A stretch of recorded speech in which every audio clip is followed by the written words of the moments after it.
Para los que no me conocen, mi nombre es Laura Cristina Perea Padilla, residente de tercer año en Ginecología y Obstetricia de la Universidad Libre. El día de hoy, continuando con nuestros temas de gran sesión, vamos a hablar sobre coagulación intravascular diseminada en obstetricia. Mi tutora para la charla del día de hoy es la doctora Rosa Figueroa, ginecóloga y obstetra, especialista en medicina crítica y cuidado intensivo y docente en nuestra universidad.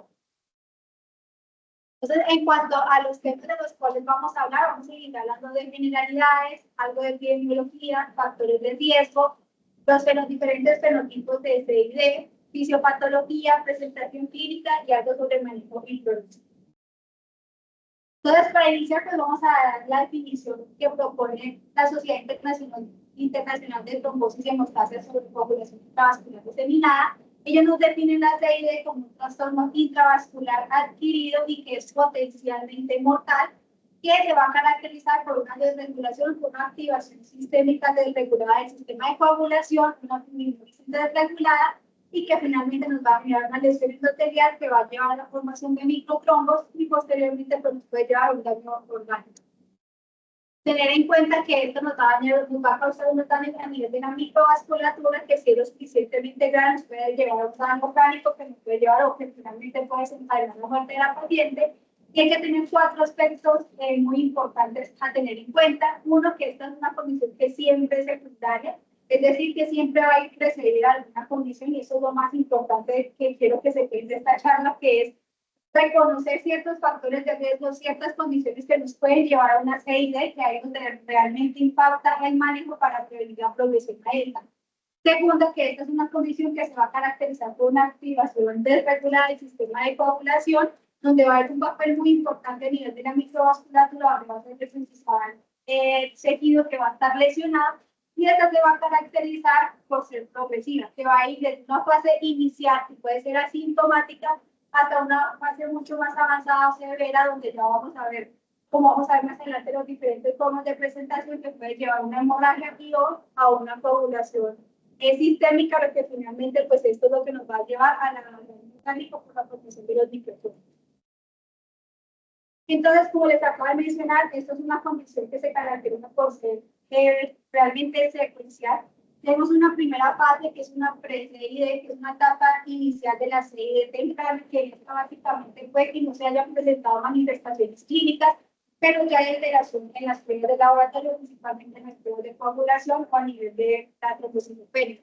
Ya la SID en fase temprana, que esto es como la fase en que se empiezan ya a presentar las primeras manifestaciones, esta se va a caracterizar por una activación sistémica del sistema de coagulación, un desequilibrio de la fibrinólisis que generalmente nos va a causar un daño a nivel endotelial. Aquí ya empiezan a aparecer los primeros síntomas de esta condición, y ya la alteración de los laboratorios pues va a ser mucho más marcada que la fase previa, que realmente las dos unas como la fase inicial de esta. Esa también la conocemos en los textos o en las guías como SID no manifiesta, subclínica o compensada. Y ya finalmente tenemos la serie de fase tardía, que esta se va a caracterizar pues ya por una condición mucho más crítica y una presentación mucho más dolorida de la patología, donde puede cursar bien sea con hemorragia o con una trombosis sistémica, disfunción orgánica, y esta también la conocemos como serie manifiesta o descompensada. Entonces, hablando en cuanto a epidemiología, tenemos de que esta condición es mucho más frecuente en hombres que en mujeres, pero en las mujeres en la reproductiva y en el embarazo llegan a igualar, digamos, la misma forma de presentación que los hombres. Alrededor del 50% de los casos de SID son prevenibles, siempre secundario a alguna patología, y específicamente en la población obstétrica, o lo que nos vamos a basar el día de hoy, es que la mayoría de estas van a estar asociados a preeclampsia, a UCI placenta, síndrome de microangiopatías trombóticas, principalmente hígado graso agudo del embarazo, embolia en líquido amniótico y hemorragia postparto, que es la principal complicación obstétrica. Entonces, en cuanto a los diferentes factores de riesgo, lo más importante que se deben llevar es cuáles son las patologías que tienen un alto potencial de desencadenar una serie de las pacientes. Dentro de estas vamos a tener todos los episodios de sepsis, hemorragia postparto, abducción placenta, trastornos hipertensivos, principalmente con presentación de síndrome HELLP, embolia de líquido amniótico y una falla hepática, que básicamente va a estar relacionada con hígado graso del embarazo o cualquier otra condición que nos vaya a generar esta condición. Y ya básicamente en cuanto a la distribución de la presentación de la patología en los diferentes países o ciudades, pues va a ser muy variable, eso va a depender básicamente, pues digamos, de la forma de respuesta que tenga esta patología o este tipo de respuesta en los diferentes países. Sin embargo, en los países de vía de desarrollo sigue siendo más frecuente la presentación o secundaria a la hemorragia postparto de los trastornos hipertensivos y presentación de síndrome. Entonces, para poder entender cómo funciona, por qué se da la CID, tenemos que entender cómo funciona el sistema de coagulación, la fisiología normal, y también cómo las modificaciones fisiológicas de la paciente obstétrica pues, se van a comportar como un factor de riesgo para el desarrollo de los CIDs. Entonces tenemos que el sistema de coagulación pues, va a estar formado por diferentes fases. Tenemos una fase de iniciación que básicamente va a estar mediada por una lesión endovascular.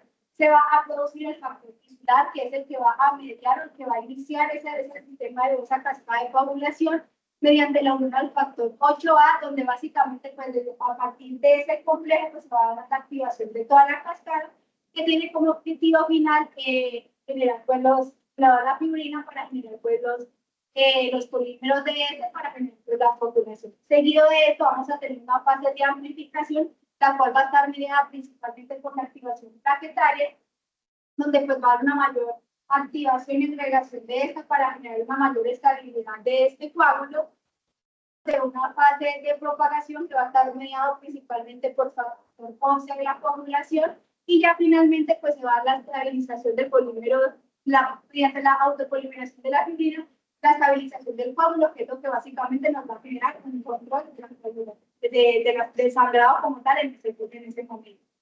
Sin embargo, durante el embarazo los cambios fisiológicos se van a predisponer a que la embarazada o la paciente obstétrica tenga cierto riesgo o estado protrombótico y básicamente va a estar mediado por qué. Porque hay un aumento en los factores de coagulación tipo 7, 8, 9, 10 y 12, va a haber un incremento en los niveles de fibrinógeno, del factor de von Willebrand, y un aumento del inhibidor del activador del transmisión tipo 1 y tipo 2, que ya les voy a explicar porque eso también se comporta como un riesgo, y va a haber una disminución de la proteína C, y en la actividad fibrinolítica, lo que va a generar que haya mayor disponibilidad de estos coágulos. Entonces, como acabamos de mencionar, durante el embarazo va a haber un incremento pues, de todo el sistema y toda la cascada de coagulación. Adicionalmente, dentro del sistema de coagulación también tiene unas medidas contrarreguladoras para evitar pues, que se dé una trombosis generalizada, que básicamente va a estar mediado por el sistema anticoagulante y el sistema fibrinolytic. El sistema anticoagulante va a estar mediado por tres sustancias o moléculas principales. Uno, por la producción de antitrombina, que como su nombre lo dice, va a inhibir la formación de la trombina. Adicionalmente, también la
estaba apagada, pero alguien te silenció, estaba apagada. Ajá, se apagó, se cerró, pero ya. Sí, ya. ¿Ya está donde queda? Sí. ¿Ay, quieres decir esto? ¿Como desde acá o qué? Bueno, Pues desde aquí. retomemos nuevamente. Entonces, como acabamos de mencionar, durante el embarazo pues va a haber un incremento de todo lo que es el sistema de coagulación en la gestante por el incremento de los factores de coagulación, va a haber una desregulación del sistema anticoagulante, principalmente por una disminución de la proteína S, que como ya les había mencionado, se encarga de bloquear lo que es el factor 8 activado, también por lo tanto pues va a bloquear esta vía. Y finalmente el sistema fibrinolítico, que en condiciones fisiológicas tenemos lo que, digamos que su función es hacer un adecuado control de la formación de ese coágulo para que no se vuelva desregulado y que se vuelva sistémico, y se hace mediante la transformación del plasminógeno en plasmina mediante el activador tisular del plasminógeno. Este también tiene una molécula que se encarga de regular lo que es el inhibidor del activador tisular del plasminógeno, que básicamente lo que hace es bloquear esto y por lo tanto pues evita la formación de plasmina para evitar que se dé la degradación de la fibrina. Sin embargo, pues durante el embarazo, como les acabo de mencionar, hay un aumento en la producción del inhibidor activador del plasminógeno, por lo tanto hay una disminución de la biodisponibilidad de plasmina y por lo tanto una disminución de que todos estos mecanismos juntos es los que nos va a predisponer o que hace que la paciente obstétrica tenga este estado protocólico fisiológico. Ahora sí, hablando propiamente de la fisiopatología de la CID, después de entender cómo funciona el sistema de coagulación y por qué el embarazo se comporta como un factor de riesgo, vamos a tener que, dependiente de la causa, del factor principal que nos esté desencadenando la CID, que puede ser bien sea por un proceso infeccioso, por malignidad o por complicaciones obstétricas, como ya las acabamos de mencionar. Básicamente esto va a estimular la producción de factor tisular, que inmediatamente pues, nos va a desencadenar, como les mencioné previamente, que es el que se encarga de disparar toda la cascada de coagulación, que es el que va a activar todo este proceso y toda esta cascada de coagulación de una manera mucho más desregulada. Adicionalmente, se van a iniciar la producción de todas las citoquinas proinflamatorias secundarias a esa lesión, ese daño endotelial, lo que hace que haya mucha mayor secreción de factor tisular, hacer la activación de las plaquetas y una activación endotelial donde se van a empezar a secretar todo este tipo de moléculas para intentar contrarrestar este daño. Sin embargo, pues no se logra un adecuado control y va a pasar dos cosas. Uno, como hay una desregulación de este sistema de coagulación, empieza a ver pues, como un agotamiento de todos los factores.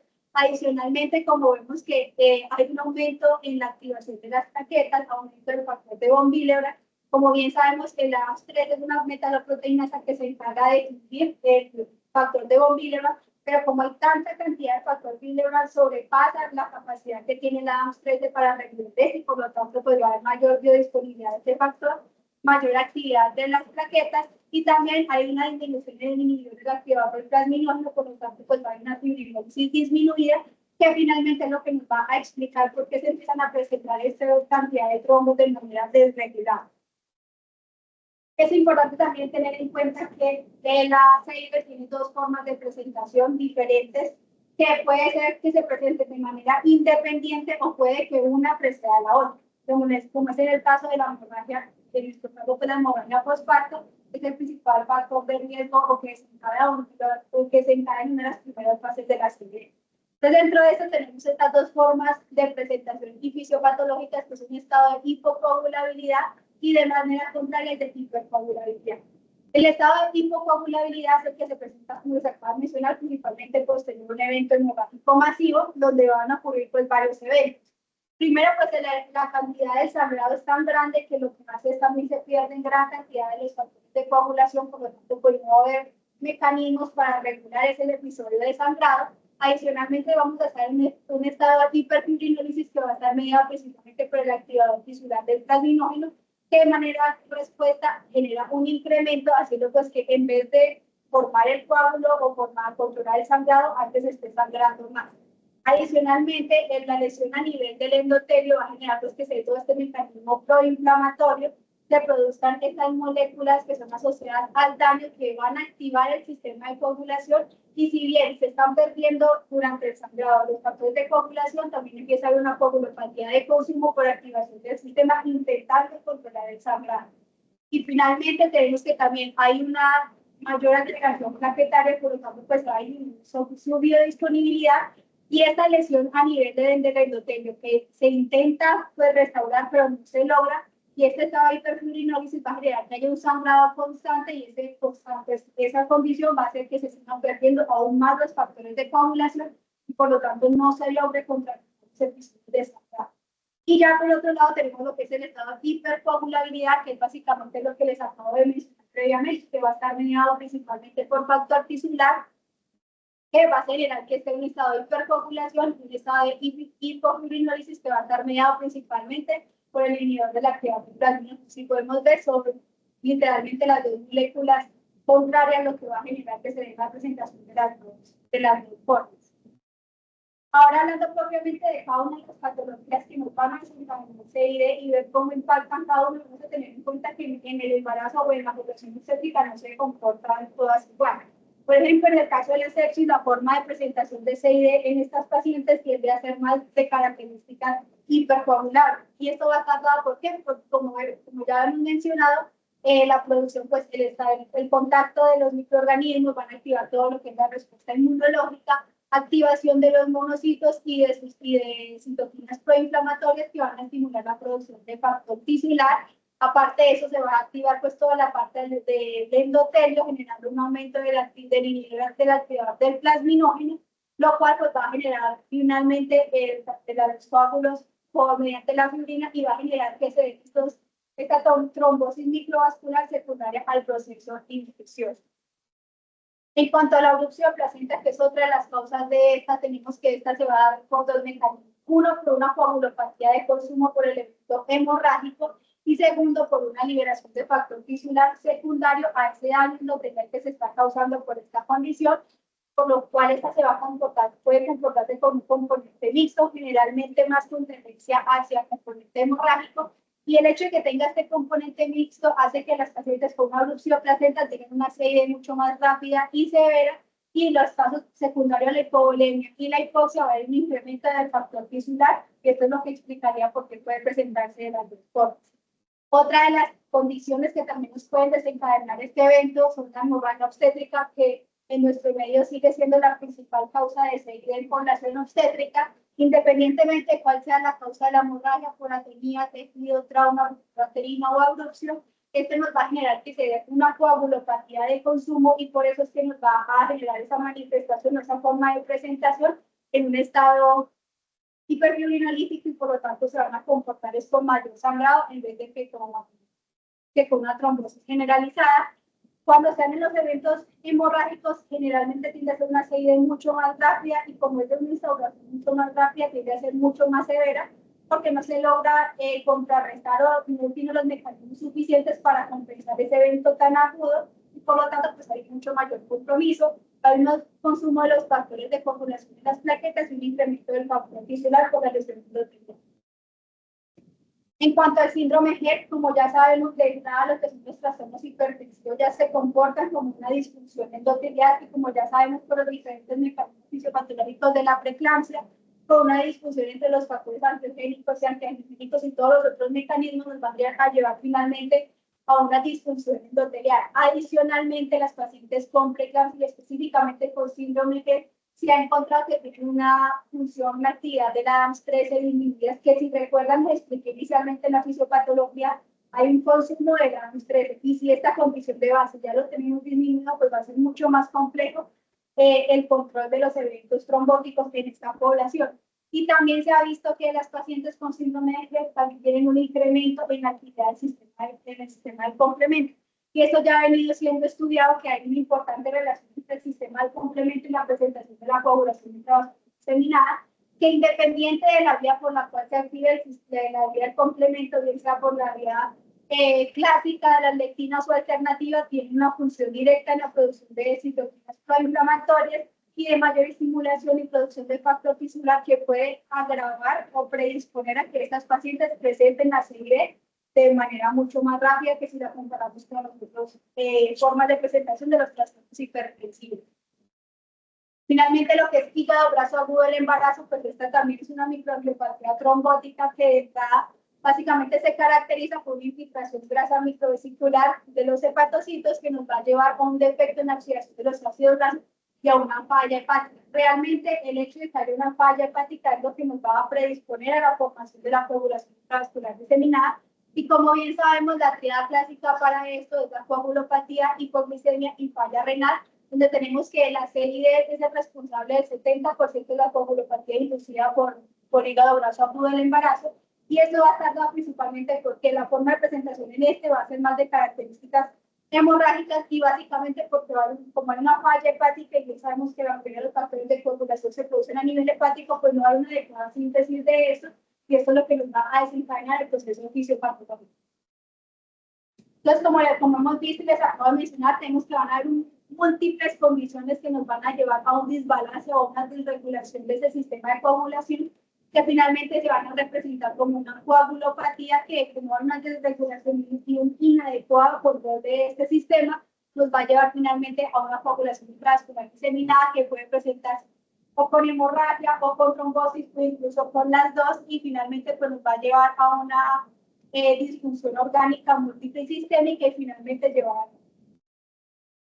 Pues como hemos venido hablando, y esto es algo típico, que uno siempre escucha la asociación entre CID y la venta de la muerte, es muy importante entender por qué. Y hoy en día muchos de las guías y de los protocolos de manejo van enfocados a controlar primero la causa, segundo a controlar el evento que se esté presentando en la CID y también a darle un enfoque y un manejo integral a la paciente en base a los 5 parámetros que están incluidos en eso.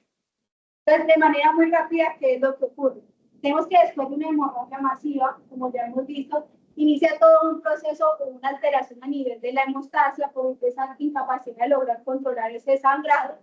En el momento en que se da ese choque hipovolémico, pues principalmente lo que pasa es que a nivel tisular, a nivel de la célula, empieza o tiene la obligación de iniciar en un metabolismo anaerobio porque no está llegando suficiente aporte de oxígeno por el choque hipovolémico y esta alteración en la perfusión tisular es lo que va a empezar a presentar los diferentes mecanismos o las manifestaciones de esta pena. Dentro de estos tenemos pues que inicialmente la coagulopatía que va a estar inducida principalmente por el evento hemorrágico masivo, que va a estar seguida de un episodio de hipotermia. ¿De hipotermia por qué? Porque la hipotermia se va a presentar, uno, porque pues por el choque hipovolémico no hay adecuado flujo sanguíneo a los diferentes tejidos. Segundo, porque puede haber un choque tan severo donde hay una disfunción hipotalámica que es, como bien sabemos es el centro regulador de la temperatura y por eso que la paciente va a presentar esta condición. Seguido de eso, la acidosis, como ya bien sabemos y te acabo de mencionar, comienza un proceso de metabolismo anaerobio a nivel celular, incrementa la producción de ácido láctico y eso es lo que explica la acidosis metabólica en estas pacientes. También tenemos lo que es la hipocalcemia, que como bien sabemos es el cuarto factor de coagulación, y pues si estamos frente a un evento de un sangrado masivo, estamos perdiendo todos los factores de coagulación, pues también explica esto. Y aparte de la pérdida, se está iniciando un sistema de coagulación intentando controlar ese evento hemorrágico, por lo tanto hay consumo de este. Seguido tenemos la hiperglicemia y realmente este es uno de los parámetros del peor pronóstico que empezamos con una paciente realmente crítica. Y este se va a dar dado principalmente porque, como estamos en un proceso de estrés oxidativo tan severo, va a haber un incremento en la producción de catecolaminas, hay secundario pues, a este proceso de estrés, y este incremento de las catecolaminas pues, va a estimular la producción de glucagón y totalmente representar estos picos de hiperglicemia, y ya finalmente pues, vamos a tener lo que es la respuesta hipoxemia y finalmente la muerte. Entonces, es muy importante conocer todos estos parámetros y saber que la CID es una patología potencialmente mortal, que tenemos que vigilar estos parámetros que nos están hablando de una disfunción tisular y celular muy importante en la paciente. Entonces, ya después de hablar sobre la fisiopatología y entender las diferentes formas de presentación, tenemos 3 fenotipos principales de coagulación intravascular diseminada. Tenemos el primer fenotipo, que es un fenotipo procoagulante, que como su nombre lo dice, pues su manifestación principal va a ser la presentación de microtrombos, y este se va a dar por, como acabamos de mencionar, una activación sostenida y regular del sistema de coagulación, una fibrinosis inadecuada. Tenemos el subclínico, que básicamente en este no da presentación clínica ni manifestaciones, sino que simplemente da una alteración sutil e inicial de los laboratorios, principalmente de factores de coagulación. Y tercero, pues tenemos lo que es la forma hiperfibrinolítica, que es la forma de presentación más común en población obstétrica y básicamente pues porque va a estar precedida de los eventos hemorrágicos y esta pues va a ser una consecuencia de una pérdida masiva. En cuanto a la CID no manifiesta, este es un concepto que se ha venido abordando tanto en población general como en población obstétrica. Sigue siendo muy debatido su utilidad hoy en día de si nosotros al utilizar estas medidas podemos predecir a qué pacientes van a hacer una CID en un estado inicial e inicial del manejo. Sin embargo, pues no se ha podido establecer realmente qué parámetros se deben utilizar. Pero en base a esto y pues más con la finalidad precisamente de reconocer de manera temprana qué pacientes van a desarrollar esta condición.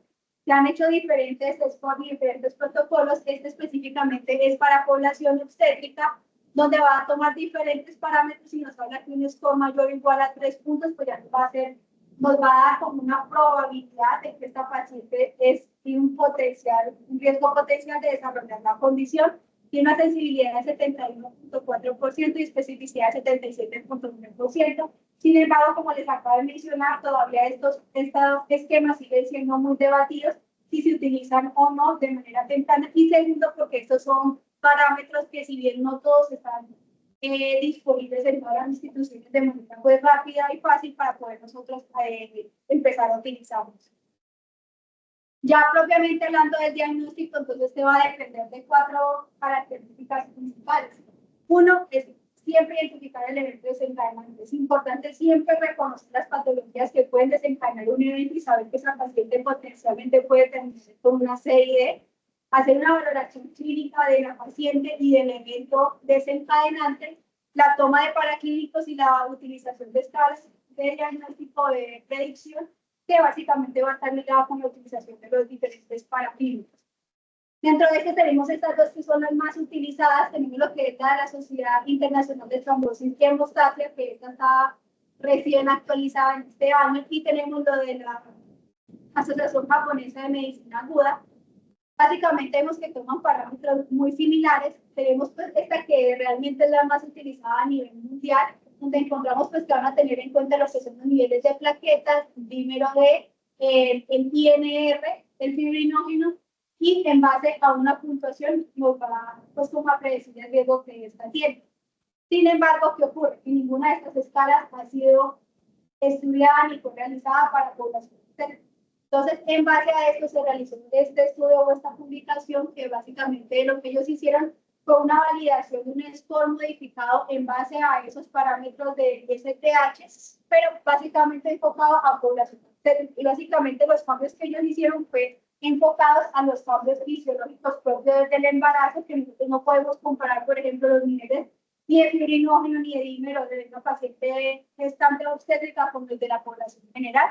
Ellos encontraron que tiene un comportamiento, una sensibilidad del 88% y especificidad del 96%, y hoy sigue siendo uno de los escopos validados en población obstétrica más utilizados a la hora de hacer diagnóstico. Entonces, básicamente, estos son los parámetros que ellos incluyen. Ellos comparan el score del ISTH. Este es otro score que intentaron validar, pero no tuvo como un adecuado comportamiento en términos de sensibilidad y especificidad. Y básicamente este es el score que ellos proponen validado o aprobado o modificado para la población obstétrica. Sigue teniendo los mismos parámetros, modifican los niveles, los puntos de corte para dar la diferente puntuación. Ellos no tienen en cuenta los niveles de dímero D, sino que simplemente van a tener en cuenta los otros parámetros. En cuanto al fibrinógeno, también hacen una modificación, tienen niveles mucho más altos, y eso en base porque, como bien sabemos, durante el embarazo se puede duplicar o hasta triplicar los niveles de fibrinógeno en comparación con la población general. Y en cuanto a los niveles de plaquetas, también hacen una diferente modificación. Uno, pues por los cambios fisiológicos, donde sabemos que puede una trombocitopenia gestacional, o dos, que puede haber una segunda patología que nos esté causando una trombocitopenia en el embarazo y que no sea propiamente a causa de los fibrinógenos. Entonces, básicamente, esto es lo que ellos nos proponen. Ellos utilizan un punto de corte de mayor o igual a 26 puntos, un alto riesgo de probabilidad de que la paciente esté cruzando por una CID. Hay otro tipo de pruebas, como lo que son las pruebas viscoelásticas. Dentro de esta tenemos la tromboelastografía, que básicamente es una prueba no invasiva que nos va a evaluar la capacidad de coagulación de la sangre, y la tromboelastometría rotacional o rota, importante se conoce, que también va a evaluar las diferentes fases de esta, donde vamos a ver las fases de la coagulación, la frecuencia del coágulo y el índice de lisis que tiene. Entonces, básicamente, es una forma gráfica donde vamos a ver que los diferentes parámetros de esta curva es lo que nos va a hablar de las diferentes fases del sistema de coagulación, del sistema anticoagulante y fibrinolítico, y dependiendo de esto, incluso a hoy se han planteado, se han realizado protocolos de transfusión o protocolos de reanimación hemostática en base a estas pruebas. Dependiendo pues como de estos parámetros por alteración de este, donde vemos pues que dependiendo de si hay una prolongación del segmento R, va a haber una deficiencia de proteínas de la coagulación, si hay una disminución del ángulo alfa, pues va a estar una deficiencia del fibrinógeno, o sea, varios parámetros, y en imágenes esto es básicamente lo que ellos reportan, y pues básicamente vamos a tener un estado de hipercoagulabilidad o una coagulación intravascular diseminada de esta manera, o un estado hiperfibrinolítico de esta forma. Sin embargo, pues, ¿cuál es la principal pues, condición con esto? Es que, pues, uno no va a estar disponible en todos los escenarios de manera rápida para poder ser interpretado, porque pues, básicamente estas pruebas requieren de que sea inmediato para nosotros poder tomar conductas inmediatas. Y segundo, es que todavía la capacidad de estas no se ha demostrado realmente su efectividad en pacientes con COVID. En cuanto al manejo, pues básicamente va a estar enfocado en tres pilares fundamentales. Uno va a ser la prevención, es decir, el enfoque y la identificación temprana de una patología que sea precursora. Segundo, un diagnóstico temprano y identificar y esa de manera clínica o paraclínica el desarrollo de esta y generar un manejo oportuno del factor desencadenante. Entonces, básicamente este es pues todos vemos como cuál sería el protocolo ideal. Uno, pues básicamente siempre, lo que les he mencionado ante toda la charla, identificar a los pacientes que tengan factor de riesgo para desarrollarlo, y si tiene un factor de riesgo o tiene clínica de eso, pues iniciar inmediatamente el manejo tanto para la causa precursora como para el evento de CID que esté presentando, bien sea si es un evento de sangrado o si es un evento protocolo. Entonces, como les acabo de mencionar, después de que ya está instaurada la CID, nosotros lo primero que tenemos que ver es en qué forma de presentación está. Si estamos frente a un estado hiperfibrinolítico o si estamos en un estado protrombótico, y en base a eso va a ser el mecanismo que nosotros le vamos a brindar a la paciente. Entonces, básicamente aquí, como les acabo de mencionar, es una paciente que es asintomática, que básicamente es la que ustedes habían comentaba inicialmente, que es la forma de presentación clínica donde únicamente vamos a hacer la alteración de los laboratorios. Pues la recomendación es iniciar manejo con heparina de bajo peso molecular en dosis profilácticas. Si ya estamos frente a un episodio de sangrado, pues vamos a ver pues cómo es el manejo realmente de todos los componentes, y esto va a ir muy dependiente de la condición y que nosotros encontremos a la paciente. Entonces, de manera inicial, si nosotros estamos frente a un estado de hemorragia, pues lo que ya les mencioné, y yo creo que se va a llevar este mensaje, es que siempre es identificar cuál es la causa. Entonces, bien sabemos que si estamos frente a una paciente que está frente a un evento hemorrágico, pues lo mandatorio es iniciar de manera temprana la estabilización del choque y el inicio de protocolos de transfusión para evitar la progresión a que se instale una CID como tal. Entonces, básicamente, generalmente las pacientes que desarrollan una CID son pacientes que requieren protocolos de transfusión masiva. Por lo tanto, pues les traigo aquí para recordar qué es este protocolo, que básicamente, como su nombre lo dice, es una activación de un sistema donde se va a tener todo un equipo enfocado en la reanimación hemostática de la paciente. Tener en cuenta pues que con cada ciclo de transfusión se va a agregar 1 gramo de gluconato de calcio por cada 4 unidades de glóbulos rojos. Y como bien sabemos, que ya lo hemos visto con el transcurso de lo que hemos venido estudiando, siempre se plantean los protocolos de transfusión masiva en relación 1-1-1, donde tenemos pues básicamente este que se propone que es por rondas, donde vamos a tener pues 6 unidades de glóbulos rojos, 6 unidades de plasma fresco congelado, 6 unidades de plaquetas y 10 unidades de cloro precipitado, y se va revalorando en la paciente según la respuesta a estos. Estos son pues los diferentes componentes que le estamos nosotros aportando a la paciente con los diferentes componentes. Entonces, pues, con glóbulos rojos, el plasma fresco congelado, principalmente le estamos aportando factores de coagulación, el frío precipitado, también factores de coagulación y corrección de fibrinógeno, y finalmente las plaquetas para hacer corrección de esto. Entonces, entre los parámetros, ya después de que ya se ha instaurado la CID, pues nosotros tenemos que empezar a ver qué es lo que le vamos a proponer a la paciente.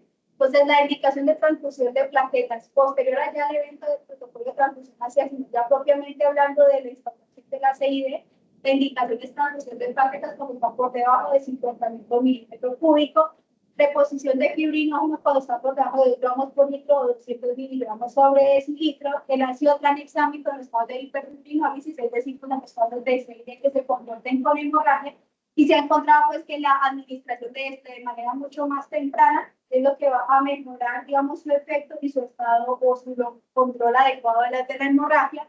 El plasma fresco congelado de concentrado de protrombina pues va a ser básicamente para colocación de factores de coagulación y se va a utilizar en los casos de tiempos de coagulación prolongados.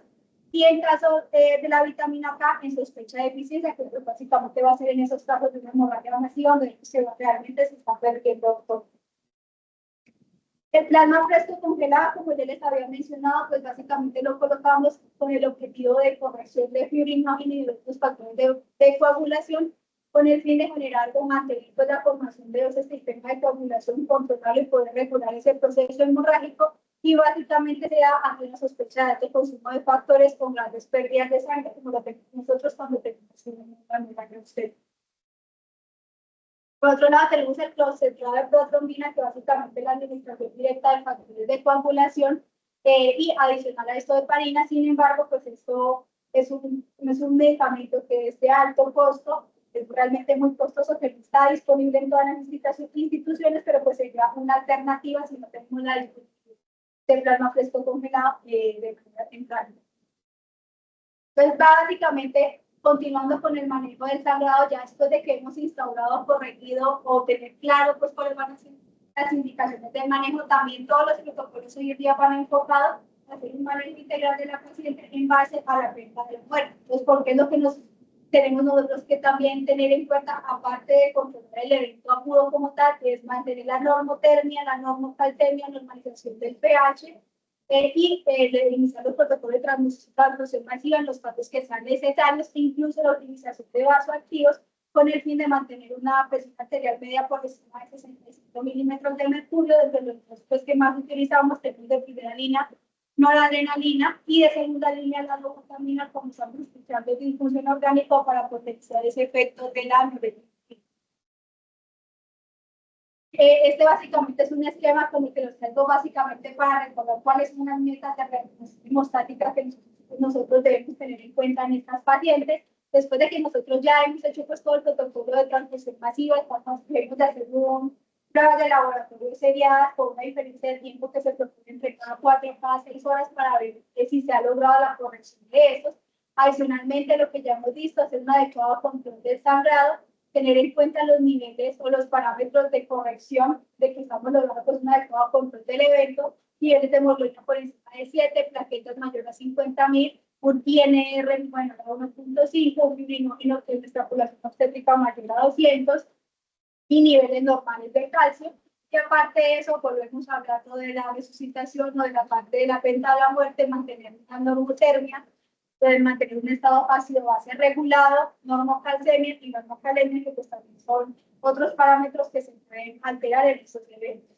Esta es una guía de protocolo en base precisamente a esos diferentes parámetros de la venta de la muerte que nos proponen las guías de anestesiología de la Sociedad Colombiana de Anestesiología, que básicamente, si bien nos dicen, sí, listo, hay que mantener, hay que controlar el evento agudo, pero hay que dar un soporte integral a la paciente. ¿Y ese soporte integral en qué consiste? Uno, oxigenación tisular, es decir, lograr el control del sangrado, aporte de oxígeno en caso de que sea necesario para tener saturación de oxígeno por debajo de 96 en nuestro caso, a tener una adecuada glucometría en metas, evitar la hiperglicemia, que como ya sabemos, pues esto es un factor de pronóstico, mantener niveles de calcio normales, tener un equilibrio ácido-básico, y básicamente pues este se va a lograr a medida que nosotros vamos contrarrestando y lograr un adecuado control del evento agudo. La temperatura corporal también se va a lograr después de controlar el evento hemorrágico y pues lograr obviamente la hemostasia, que es el evento desencadenante para lograr tener un adecuado control integral de la paciente. Por otro lado, tenemos ya de manera contraria la presentación de evento tromboembólico, y digamos que el manejo va a depender de una forma de presentación de este evento. Entonces, si tenemos la presentación de microtrombos, pues la inicial es utilizar los heparines de bajo peso molecular a dosis de tromboprofilaxis. Si estamos frente a una trombosis venosa profunda ya manifiesta a dosis de anticoagulación, si ya tenemos eventos trombóticos arteriales, la indicación es utilizar antiagregación plaquetaria con dosis de anticoagulación, y en pacientes asintomáticas, que básicamente es la diagnosticamos porque tiene un evento que se comporta como un factor de alteración de las pruebas de laboratorio, se va a dar manejo a dosis de trombocoagulares. Como ya mencionamos, agregación plaquetaria con aspirina, 100 miligramos día. Algunas vías recomiendan hasta 4, otras hasta 6 semanas de tratamiento con este procedimiento de CID, y en los casos de parina de bajo peso molecular a dosis, digamos que las que más utilizamos en oxaparina o alteparina, a dosis de 1 miligramo por kilo día en caso de tromboprofilaxis o cada 12 horas de anticoagulación. Hay otras alternativas de manejo que aún sigue siendo estudio en pacientes obstétricas. Tenemos lo que es el factor VIII activador recombinante, que básicamente se ha intentado es para hemorragia postparto. Sin embargo, pues se ha encontrado que este genera un incremento en el riesgo de trombosis arterial y todavía no se ha logrado establecer cuál sería la dosis óptima para el paciente. Tenemos lo que es el concentrado de fibrinógeno, pues básicamente para hacer reposición de el principal pues complicación es que es un componente costoso y que no está disponible en todos los escenarios. Tenemos lo que es la desmopresina, que es un análogo antidiurética que lo que hace es aumentar los factores de coagulación tipo 8, liberación del factor de von Willebrand, lo cual va a generar va a promover la adhesión plaquetaria, y va a tener también la tomoglobulina soluble, que está estudiada principalmente en sepsis como anticoagulante en casos de CVD secundarias al organismo. Ya de manera pues ya alternativa, cuando evidentemente no logramos con un evento hemorrágico agudo, traje este estudio pues de lo que es el comportamiento, que quería evaluar la efectividad de la embolización transarterial en pacientes con un evento hemorrágico activo posterior a una histerectomía de emergencia y que tengan una coagulopatía intravascular diseminada instaurada, con un total de 15 pacientes entre el 2018 y el 2022. Básicamente pues ellos lo que hacían era la identificación del vaso que estaba generando el sangrado, embolización del mismo, y ellos básicamente que encontraron que las tasas de éxito técnico fueron del 100% y clínico del 93.3%, es decir, que esa es una alternativa, pues ya en última instancia entre un evento de hemorragia incontrolable, por así decirlo, y que dentro de los vasos que mayor presentan este episodio de sangrado secundario, pues uno va a ser la arteria uterina remanente, seguida de la arteria cervicovaginal, la arteria del pudendo obturatriz y finalmente la arteria vesical, que son pues diferentes vasos que también pueden continuar generando este proceso hemorrágico.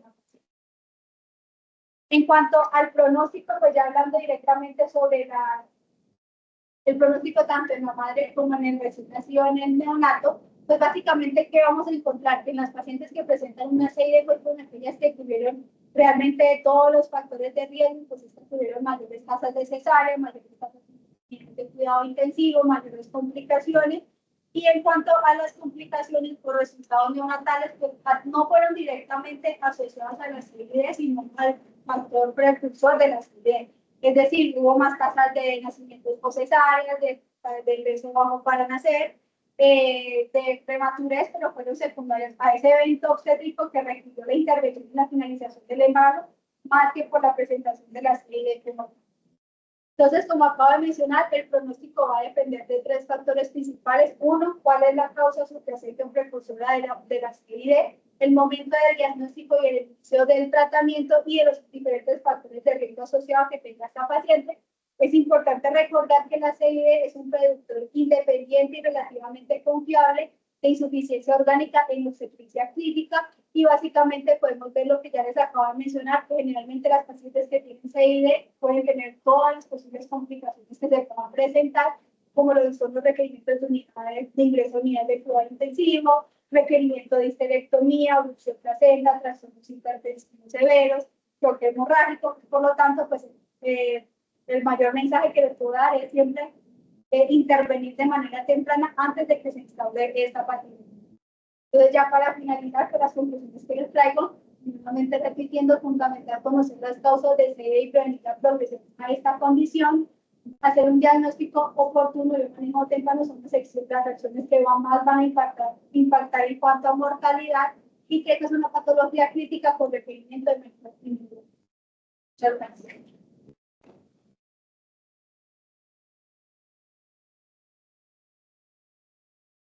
Doctora Rosa.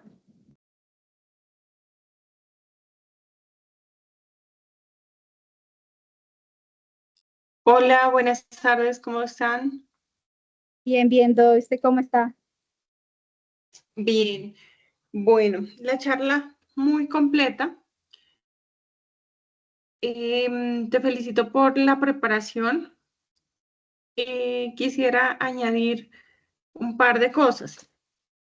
Es bien importante que ustedes tengan en cuenta una diapositiva que se mostró sobre la pintada de la muerte y otra diapositiva es de la prevención de esta complicación tan seria que existe.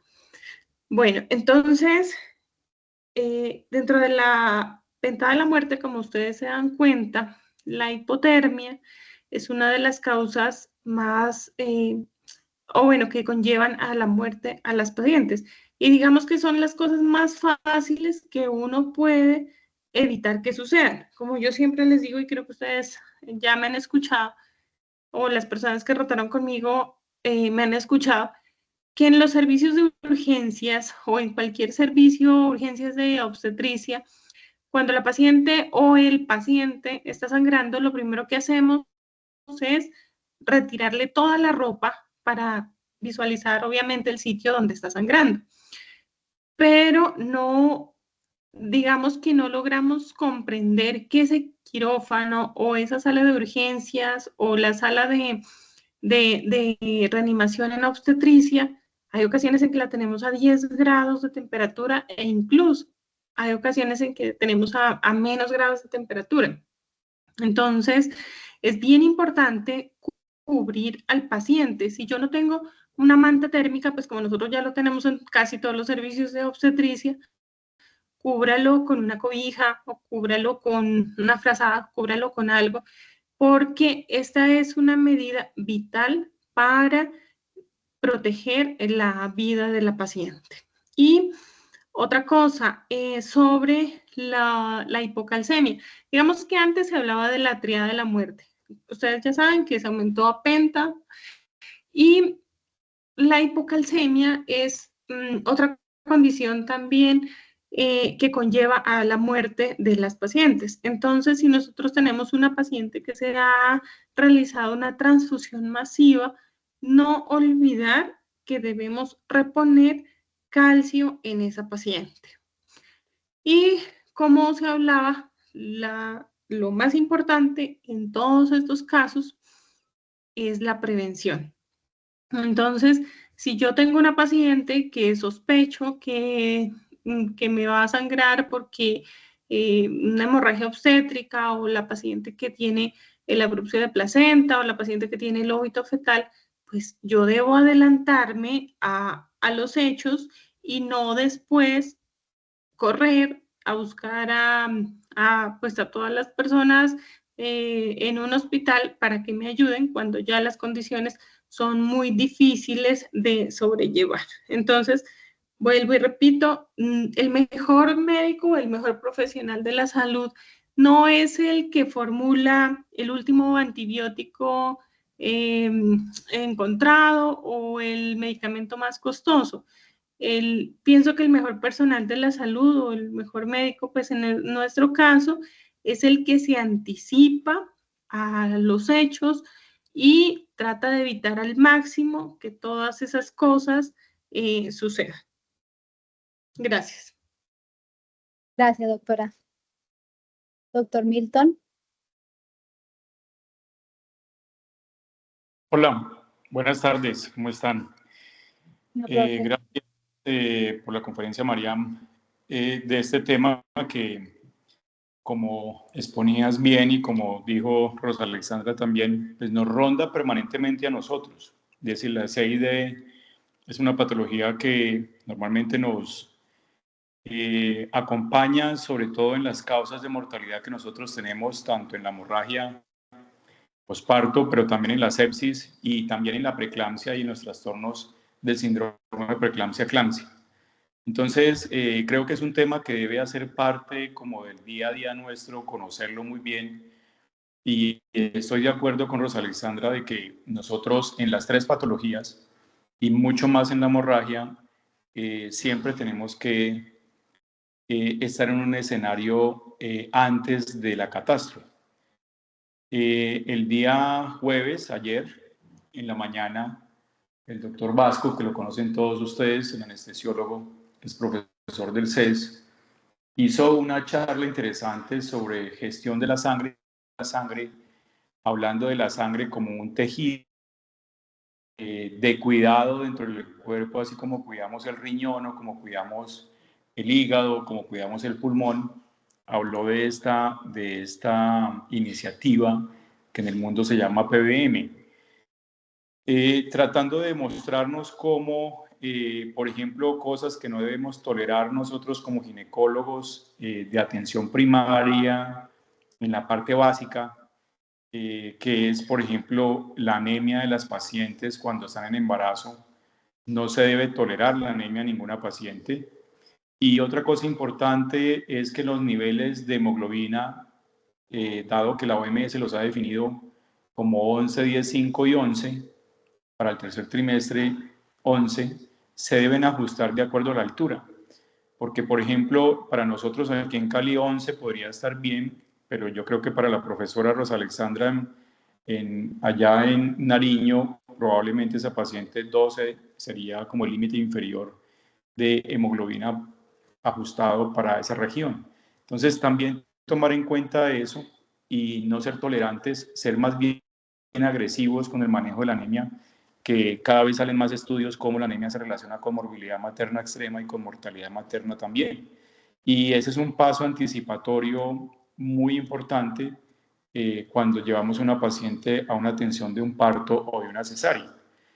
Y el segundo paso es también lo que mencionó Mariam, que es siempre tener las pacientes cómo se deben reanimar cuando usted tiene una hemorragia y no darle tiempo a que la hemorragia le gane espacio, porque como bien explicaste en la fisiopatología, se va a dar una coagulopatía de consumo y esa paciente va a entrar en una CID secundaria, y esa CID tiene que ver mucho con el tiempo de intervención.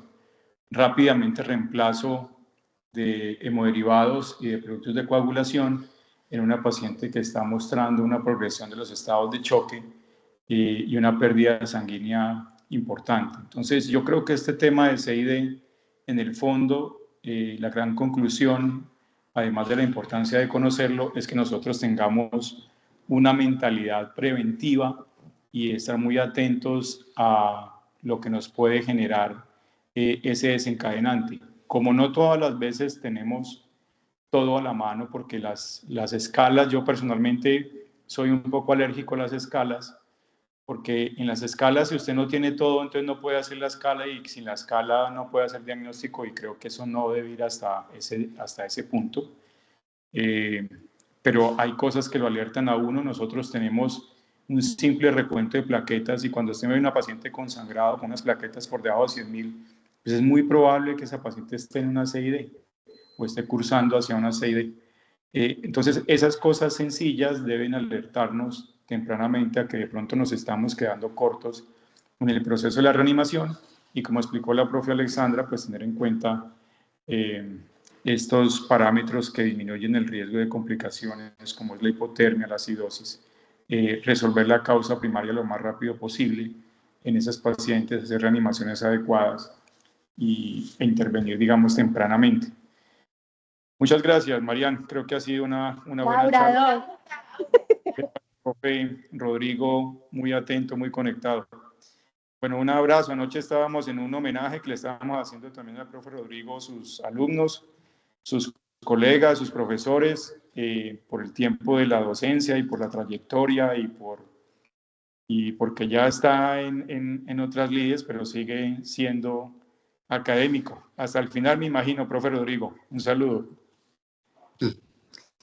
Muchas gracias, Milton. Muchas gracias. Sí, en realidad esto es un homenaje muy bello, lleno de mucho cariño por ginecólogos, los cuales casi todos fueron alumnos en la Universidad del Valle o en la Universidad Libre. Gracias, Milton. Sobre la conferencia, dos cositas. Yo quiero insistirles, porque aquí durante la residencia que ustedes aprenden a dar conferencias. Ya después de que termina la residencia, los invitan a dar conferencias y en realidad no le perdonan a uno los errores. Entonces, yo quisiera insistirles, hace 2 semanas les hablé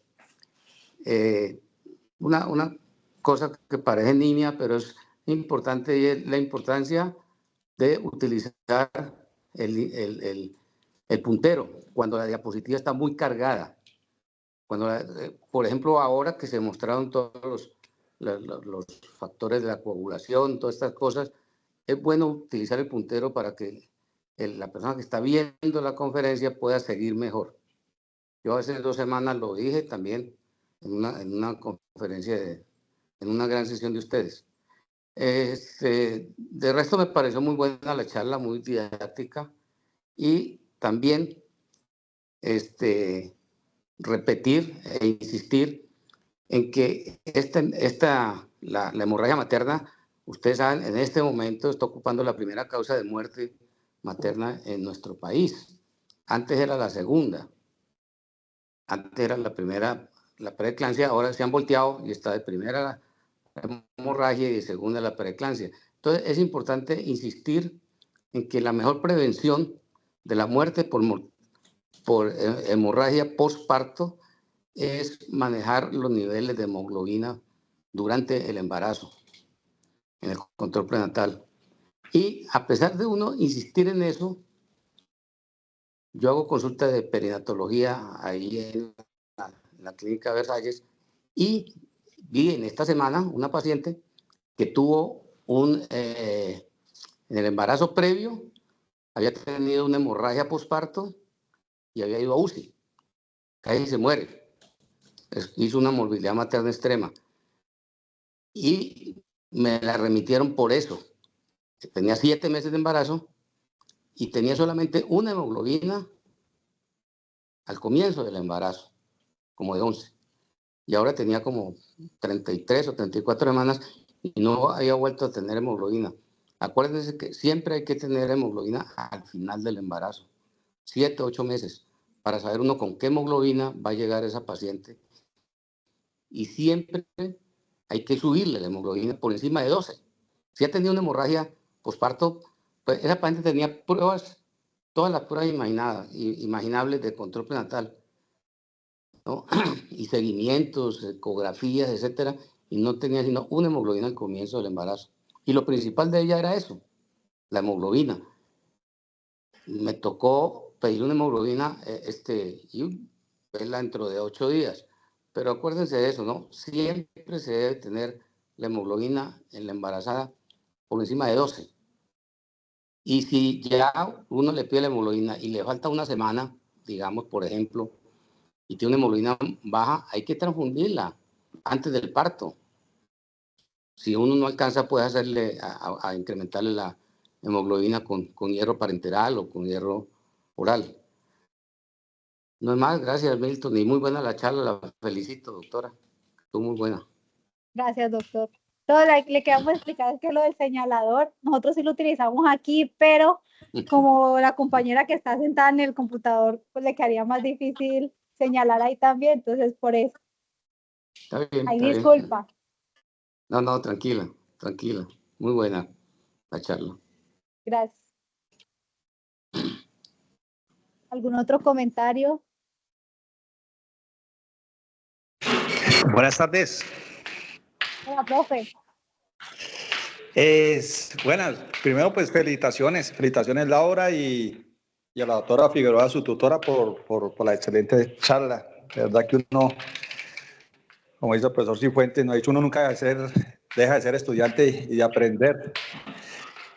Yo quisiera, la doctora Figueroa, de pronto si ella nos pudiera profundizar sobre el concepto en el proceso de reanimación de lo que es la hipotensión permisiva, porque muchas veces una paciente tiene un sangrado catastrófico que a veces uno sospecha, sí, que ha perdido muchos factores de coagulación y a veces corremos a reanimarla con con abundantes líquidos, soluciones a chorro, y pues hay unos conceptos de que a veces esas reanimaciones así tan agresivas con solamente isotónicos nos puede antes agravar el proceso de la coagulación. A ver si ella nos puede profundizar sobre este concepto en el manejo en la reanimación, mantener a la paciente con una hipotensión, pero una hipotensión permisiva. Sí, claro, buenas tardes. Bueno, digamos que las cosas han cambiado a lo largo del tiempo. A veces hacemos algo, nos damos cuenta que las cosas no van bien, o mejor dicho, así es como hemos tenido pues muchos de los resultados. Cuando yo estaba haciendo el posgrado, recuerdo que nosotros colocábamos muchos líquidos a las pacientes, en muchas ocasiones sin ni siquiera poder cuantificar qué líquidos, qué cantidad de líquidos les colocamos. Sin embargo, con el paso del tiempo han aparecido pues nuevos estudios sobre el manejo restrictivo de los líquidos, porque ambas cosas causan daño. El manejo deliberado en líquidos, como pues obviamente la falta de líquidos que yo debo colocar a una paciente que pues en ese momento lo necesita, ¿cierto? Entonces, pues como ustedes saben que incluso también en el consenso de supervivencia en sepsis, que pues todo el mundo pues lo conocemos, dice que uno debe tener una presión arterial media en 65 milímetros de mercurio, porque pues es un umbral mínimo necesario para asegurar una perfusión adecuada de los órganos vitales. Entonces, por tanto, pues yo debo evaluar pues los líquidos que estoy colocando, que pues nosotros hablamos en obstetricia, digamos los bolos, que más o menos son los bolos de 300 cc, y evaluamos el perfil hemodinámico de la paciente. Entonces, depende pues en el sitio donde yo me encuentro. Si yo tengo una unidad de cuidado intensivo con un monitoreo, pues digamos que lo último en monitores, pues yo monitoreo de esa forma, pero pues hay ocasiones en que no tenemos esa disponibilidad, sino con lo que contamos es con vigilancia del gasto urinario, vigilancia de las tensiones arteriales medias, pues con un tensiómetro, o hay ocasiones pues en que tenemos una línea arterial, o la perfusión tisular a través de la compresión de un dedo, como pues lo muestra en el artículo en Andrómeda. Entonces, además, obviamente, vigilamos el sensorio de la paciente. Yo digo pues que esas cosas a veces son tan sencillas, pero a veces pues también se nos olvida.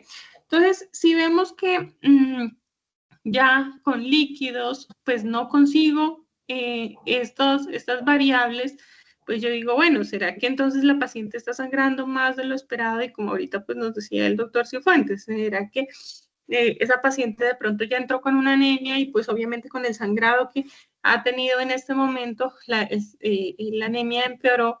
Y muy probablemente, pues como ustedes saben, cuando una paciente pierde sangre, no tenemos un colador que uno diga, no, solo perdió glóbulos rojos, sino pues saben que se pierde todos los componentes de la sangre. Entonces, de acuerdo a eso, de acuerdo pues a esa estimación, que hay ocasiones en que pues lamentablemente no tenemos cómo cuantificar, pero pues de acuerdo a las condiciones de la paciente uno dice, bueno, yo pienso que la paciente en este momento solo necesita transfusión de glóbulos rojos, pero si ya vemos que las cosas empeoran, pues uno transfunde todo lo que la paciente está perdiendo.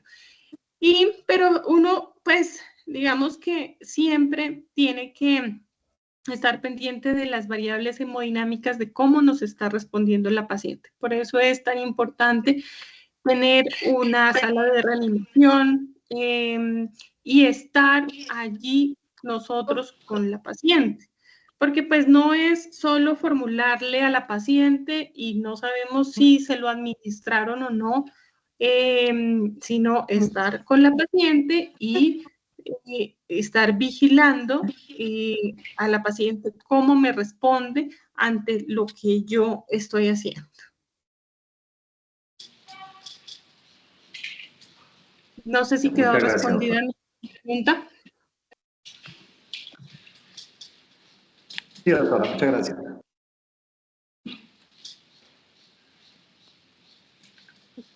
¿Alguna otra pregunta? Listo, entonces damos por finalizada la gran sesión del día de hoy. Muchas gracias a los asistentes.